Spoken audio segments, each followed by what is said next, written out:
first time I played drums on stage in front of people, I was maybe 12 years old. It was so scary, but it was also so addictive.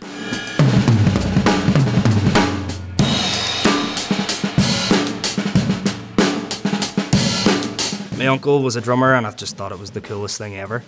He gave me my first drum lesson when I was maybe 5 or 6, and since then I was playing along with my sister's McFly albums and Busted albums, and just thought it was the bee's knees. This is a Ludwig kit. So Ludwig came along very, very late 1800s, and the whole reason that they came up with this idea of the kit was in an orchestra there would have been 3 or 4, maybe 5, 6 percussionists.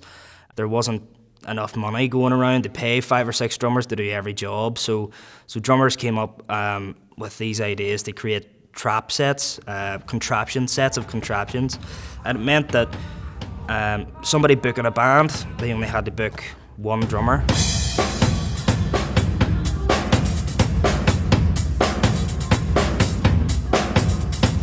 Say you're gigging with a band, you've put on all these hours, they learn the songs and make sure you're up to scratch to get up and do your job. There's no better feeling than you know, just knowing that you've done good, knowing that you've played your part well, you're proud of yourself for the work that's gone into it. If you send your kid to learn drums, they're going to come out with having the best fun. They're going to learn a new instrument. They're going to have a great understanding of how music and rhythm works. Learning drums especially is really beneficial for things like coordination. We're using 4 limbs, they're doing different jobs the whole time. It trains the brain like the gym would train your body.